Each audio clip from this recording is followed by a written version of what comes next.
Ini mungkin adalah video yang paling penting yang akan kalian lihat jika kalian ingin menjadi profitable trader atau trader yang sukses. Karena mau sejago apapun kalian trading, mau sehebat apapun win rate kalian, kalau kalian gak menerapkan hal ini, pasti kalian akan rugi terus. Gue pasti nih. Pasti kalian akan rugi terus. Atau akun kalian bakal kena MC terus. Oke, di video ini gue bakal menjelaskan tentang money management. Karena money management itu adalah hal yang pertama dan utama kalau kalian ingin menjadi trader yang menguntungkan, trader yang profit. Ya, kalian gak mau depo terus kan, kapan WD-nya cuy. Lu mah trader apa mau nyumbang duit ke orang kaya sih? Gitu loh. Oke, jadi di money management ini ada tiga, ada yang risk capital, ada risk per trade, dan risk reward. Yang pertama itu kita akan membahas tentang risk capital. Apa sih risk capital itu? Adalah total uang yang dapat kalian toleransi kalau hilang, atau total uang dingin kalian, atau total uang yang bisa kalian hadapi dengan berkepala dingin. Itulah. Nah, banyak orang nanya nih, kayak, bro, gue harus depo berapa sih? Ya kan? Depo ini sebenarnya nggak ada ketentuannya. Setiap orang tuh berbeda-beda. Ada yang 10 juta, ada yang 100 juta, ada yang 1 M. Nah, buat gua sendiri itu 100 sampai 150 juta atau sekitar 10.000 dolar lah. 10.000 dolar. Mungkin buat lu pada 10 juta atau bahkan ada yang 1 M. Pokoknya orang tuh beda-beda jumlah depositnya ya. Nah, dari mana jumlah deposit ini berasal? Itu dari kenyamanan kalian untuk kehilangan uang. Buat gue kalau misalnya kehilangan 10% dari kekayaan gue ya nggak masalah lah. Karena kan ya anggap aja sebagai hobi atau ya expense yang lain lah. Tapi kalau misalnya hobi bisa dapat duit, kenapa enggak? Itu awalnya gue pikirin kan. Nah, dari 10% ini misalnya gue punya uang 100 juta. Gue punya uang 100 juta berarti gue hanya boleh depoin 10%. Gue hanya boleh ngedepo 10% dari 100 juta ini. Berarti sekitar 10 juta. Ya kan? Gue nyaman nih, gue cuma nyaman kehilangan 10%. Kalau misalnya udah 11 sampai 20%, gue kepikiran terus tuh sama duitnya. Itu bakal mengganggu mental kalian. Jadi, kalian tuh hanya boleh depo itu maksimal 10 juta. Kalian boleh 5 juta, kalian boleh 7 juta. Ya kan? Tapi kalian gak boleh lebih dari 10 juta. Maksimal udah mentok lah di 10 juta nih. Karena kalau misalnya lebih dari 10 juta, kalian akan mengganggu mental kalian. Karena kalau misalnya udah lebih dari 10 juta atau 10% ini, mental kalian pasti terganggu waktu trading. Jadi artinya itu kalian tuh jangan depo depo uang hangat kalian atau uang panas kalian atau bukan uang terbakar. Misalnya uang kos-kosan, uang kontrakan, atau uang makan, ya kan? Ini tuh bukan uang dingin, cuy. Ini mah uang panas, udah terbakar nih duit-duitnya. Ingat, hidup itu nomor satu, baru kalian trading. Ya, kita tuh masih pemula, guys. Kalau masih pemula tuh harus kayak gini, hidup terus lebih besar daripada trading. Udah, nih. Terus gue kasih contoh lain. Contoh yang greedy nih, yang banyak orang pasti lakukan. Kalian punya uang 100 juta, misalnya, kalian punya uang 100 juta. Kalau kalian cuma depo 10 juta, kan 10% tadi kan. 10 juta, ya paling sebulan lu cuma dapat 1 sampai 3 juta lah. Kenapa bang nggak depo 70% aja dari kekayaan lu? Kayak 70 juta gitu kan. Nah ini nih mulai nih greedy-greedynya nih. Kalau lu 70 juta ini kan lu sebulan bisa dapat ya 7 sampai 27 juta nih kan bang. Iya kalau lu menang cuy. Iya kalau lu menang trading cuy. Ya kan? Lu ya kalau misalnya lu udah mulai jago nih. Kalau lu jago nggak masalah lah. Kalau udah nyaman 70% lu ya nggak masalah. Tapi kalau misalnya lu baru-baru, lu masih greedy, aduh. Karena kalau misalnya lu depo sekitar 70% dari kekayaan lu, nih ya, nih mental lu itu bakal mikir, aduh, ini 70% nih. Kayak duit gue di sini semua nih, gue harus menang terus semua trading. Menang. Kalian udah nggak feel free lagi tuh trade. Kalian tuh lebih banyak deg-degan ya, lebih emosi. Dan ingat, kalau misalnya harapan itu emosi juga. Di saat kalian berharap saat trading, udah dipastikan kalian bakal hancur. Ini masih belum bego, 70% itu masih belum bego. Dulu gue tuh punya duit 5 juta. 6 tahun lalu kalau nggak salah, 6 tahun atau 7 tahun lalu waktu gue masih kuliah lah. Udah, ini gue punya duit cuma 5 juta nih. Udah, 5 juta ini, ya kan, gue berharap nih kan, gara-gara gue nonton YouTube nih, gara-gara gue nonton YouTube, ada orang buat 500 ribu jadi 1 M cuy, ya kan. Nah, gue punya duit 5 juta nih, masa gue gak bisa jadi 1 M, dia aja bisa gitu. Inilah pemikiran bodoh gue waktu itu. Ini gue DP nih 5 juta, gue depo nih, ya kan. Gue depo nih 5 juta nih, gue depo 5 juta, ya kan. Bukannya 1 M cuy, dalam satu hari, dan bahkan dalam hitungan jam, 5 juta jadi nol. Akun gue ke MC cuy, lu bayangin gue makan pakai apa waktu kuliah. Gue jadi warna miskin. Lu bayangin aja gue miskin 1 bulan. Gue miskin 1 bulan anjing, gue jadi broke 1 bulan gara-gara gue pikir gue hebat, gue pikir gue jago gitu. Jadi tuh kalian harus tahu total uang yang dapat kalian toleransi kalau hilang. Dan orang tuh beda-beda, ada 5%, ada yang 10%, bahkan ada 20%. Atau jumlah uang dingin kalian lah. Atau uang yang bisa kalian toleransi kalau hilang. Nah, kalian tentukan tuh 10% kah, 5% kah, 20% kah. Kalau kalian udah tahu, ya udah tinggal kalian kalikan aja sama network kalian atau jumlah uang kalian di bank. Itulah yang kalian deposit. Udah ngantuk. Udah ngantuk lu nggak ngeliat chart, nggak ngeliat gue jelasin tentang chart lagi. Nanti di akhir video bakal ada chart juga sih, karena gue pakai chart juga. Yang sekarang lu dengerin aja, lu catat, lu dengerin gimana caranya supaya lu menjadi profitable trader. Karena ini ya money management ini paling penting. Lu mau sejago apapun, kalau lu all in terus, tiba-tiba lu salah gitu satu, abis duit lu percuma juga bro. Lu harus ngerti ini. Jadi itulah tentang risk capital ya. Oke, kita lanjut. Tadi kan kita udah bahas tentang risk capital, bukan? Kita bahas berapa banyak yang kalian depositkan. Sekarang kita bahas berapa banyak sih yang harus kalian lakukan per trading kalian, per trade kalian. Ini juga beda-beda. Tiap orang itu memiliki toleransi yang berbeda-beda. Apakah kalian high tolerance atau low tolerance. Buat gue bakal resikokan, atau gue tiap trading tuh resikokan 1-5%. Gue meresikokan 1-5%. Tapi buat kalian, mungkin buat kalian contoh ya, buat kalian tuh biasanya trading itu jarang. Kalian tuh mainnya seringnya main saham. Kalian main saham untuk dividen gitu. Jadi mungkin kalian akan mengambil lebih bawah, 0,5-1% mungkin. Ya kan? Tapi idealnya tuh 1-2%. Kenapa ini penting? Gue kasih contoh. Ada orang namanya Kevin. Dia trading nih. Dia trading dengan merix atau merisikokan 20% akunnya tiap kali trading. Dan apa yang terjadi? Gini, ya secara logika ketika lu benar-benar pengen grinding, pengen jadi orang kaya dengan cepet, seperti Kevin nih. Kevin pengen miliarder lah minggu depan. Kevin, depan lagi-nya.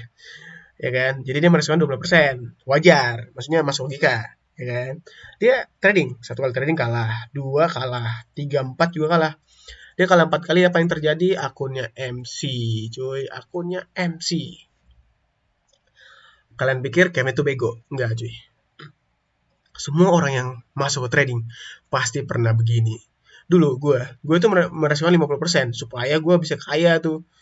Kayak dalam 3 minggu gue jadi miliarder lah. Gue bisa beli mobil ini, bisa beli mobil ini. Enggak bisa, cuy. Itu harus sadar diri. Karena semua tentang trading itu nggak cuma chart. Terkadang kalian harus bahas kayak gini-ginian juga. Kalian tuh harus bisa memanage uang kalian. Karena ya kita di trading ini main duit. Jadi kalian harus bisa benar-benar memanajerial duit kalian untuk trading. Itu. Dan kenapa 1-2% dibilang ideal? Gini, misalnya kalian resiko 1%. Kalian butuh 100 kali trading kekalahan beruntun. Kekalahan beruntun 100 kali baru akun kalian MC atau 2%. Kalian butuh kekalahan sekitar 50 kali baru akun kalian MC. Dan 100 kali kekalahan itu gak mungkin sih. Bukan gak mungkin. Ya gak mungkin juga sih. Antara kalian memang bego trading atau emang kalian gak mau belajar aja untuk trading sampai 100 kali. Gue biasanya kalian tuh 4 kali sih maksimal, 4-7 kali lah maksimal. Setelah itu ya udah, gue trading, gue menang. Dan kalian bisa juga win streak juga banyak. Jadi gitu, kalian bakal punya banyak ruang untuk melakukan kesalahan kalau kalian hanya meresikokan 1-2%. Kalian bakal punya banyak kesempatan untuk belajar. Sekarang kita masuk ke berapa lot sih yang harus kalian masukin ke trade kalian. Lot itu yang misalnya kalian sell, terus ada yang di kanan kirinya kan 0,01 atau 0,1 atau 0,2 atau 2 yang ini tuh namanya lot. Nah, tadi kan udah belajar tuh, kita harus meresikokan 1-2%, ya kan? Sedangkan kalian susah ngitung lotnya supaya tetap di 1-2% ini. Nah, cara itu kalian bisa cari di Google. Namanya itu adalah position size calculator. Misal, ini kan ada double. Misalnya gini, kalian mau trading nih. Di sini ada double top, di sini ada double top, dan jadi lagi Oke, baca contoh, di sini ada double top, di sini ada ini. Misalnya gini, kalian mau trading kan, kayak kalian mau penjualan. Terus kalian TP sini, atas, terus TP-nya ini 1, ini kedua. Oke, kalian mau TP-nya di sini nih, kayak di sini. Nah, SL kalian tuh kan sekitar 16,7 pips nih. 16,7 pips kan ini di atas sini. Ya kan? Nah, kalian udah dapat SL-nya nih. Nah, kalian langsung masuk ke position size calculator tadi. Kalian isi akan balance kalian berapa? Kalau misalnya contoh gua kan $10.000 tadi, $10.000. Terus kalian berapa? Kalau gua 1 sampai 5%. Kalau buat gua sendiri, gua bisa ngeris 2%. 2. Terus tadi stop loss sekitar 16,7 pips. Tinggal calculate. Tadi kan gue Euro USD. Calculate. Nah, ini bakal dikasih lihat semua nih. Kalau kalian pakai akun standar, kalian opennya 1,19 lot, 1,2 lot. Kalau kalian pakai akun mini 11,9 gitu-gitu lah. Oke, gue contohin yang lain lagi. Misalnya kita oke deh, GBP USD deh. GBP USD. Di sini gue contohin contoh lain lagi ya GBP USD ya. Ini ada gue pengen ini ada key position sini. Gue pengen jual sini nih misalnya nih. Terus gue pengen SL gue di sini, terus TP gue di sini, ya kan? Nih, gue punya 12,4 pips, 12,4 pips kan. Ingat pipsnya, ingat SL pipsnya ya, bukan TP pipsnya. Tadi kan sekitar 12,4 pips. Tadi kan kita buat 12,4 pips SL-nya. Terus ini GBP USD. Udah kan, dan tinggal kalian calculate aja. Nanti keluar nih standar. Kalau kalian pakai standar berapa lotnya, mini berapa lotnya, mikro berapa lotnya. Dan kalian tinggal masukin, tinggal control paste masukin ke MT5 kalian. Sebelum kalian masuk trade, kalian masukin lotnya. Jangan setelah kalian masuk baru kalian sadar kalau lot kalian tuh kegedean dan panik tuh. Aduh, kalau misalnya tiba-tiba news akun gue ke MC dong, gimana. Itulah pentingnya menentukan lot sebelum masuk. Udah bosan, udah ngantuk, udah capek. Ingat guys, trade itu gak cuman ngelihat chart doang. Lo tuh harus belajar money management supaya bisa menjadi trader yang handal. Oke, kita masuk yang terakhir nih, dan paling terakhir nih, risk to reward nih. Paling banyak orang suka dan paling banyak video di luar sana. Sebenarnya itu cuman imbalan yang kalian dapat setiap kali kalian mempertaruhkan sesuatu. Jadi imbalan yang kalian dapat setiap kali kalian beresikokan sesuatu. Supaya kalian gampang mengertinya tentang RR, risk to reward. Gue udah buat rangkumannya sih di sini. Jadi yang pertama itu adalah risk to reward-nya 0,5. Jadi kalian mempertaruhkan 1 untuk setengah. Contohnya kalian mempertaruhkan 1 juta, kalian siap mempertaruhkan 1 juta kalian untuk mendapatkan 500.000. Dan ini kalian membutuhkan win rate lebih dari 67% untuk menjadi trader yang menguntungkan. Untuk menjadi profitable trader, kalian harus menang 7 dari 10. Ini susah banget sih. Maksudnya professional trader aja yang udah jago buat tradingnya rata-rata win rate-nya itu 50 sampai 60%. 60%-nya udah luar biasa. Bahkan ada yang 40%, ada 40% juga. Jadi kalau 67% sih menurut gue kalian rada sadar diri sih untuk RR 0,5. Ini sangat-sangat tidak bagus guys. 0,5. Terus ada RR 1:1. Ini bisa dibilang sih win rate kalian harus lebih dari 50% atau minimal kalian menang 5 dari 10 trade atau 6 dari 10 trade untuk menjadi profitable trader. Dan gue bilang untuk menjaga win rate di 50% itu aja, untuk menjaga win rate di 50% itu kalian harus menjadi profesional dulu, harus jadi benar-benar jago. Ini susah banget. Jadi daripada gue main di win rate gue tinggi, mending gue main di reward aja. Main di risk to reward-nya gue naikin jadi 2. Jadi gue hanya butuh win rate di atas 35%. Sekarang lebih gampang nge-adjust risk to reward-nya daripada lo nge-adjust win rate kalian.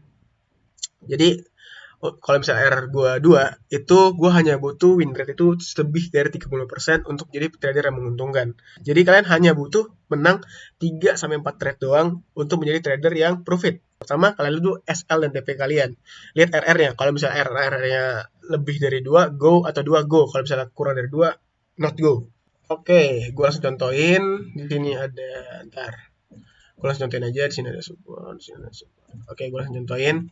Jadi misalnya kalian pengen beli di sini nih. Atau kalian pengen biar aman, kalian beli di sini. Terus SL di sini, TP di sini. Nah, ini 1,39. Ini not go bagi gue. Gue nggak akan masuk ke trade ini. Misalnya gue langsung open trade di sini dan ini 1:6. Ini udah bagus banget. Gue go biasanya. Atau nggak gue tunggu dulu dia break structure dulu baru gue masuk di sini. Ini kan 1:2. Ini udah ideal banget. Ini baru gue go.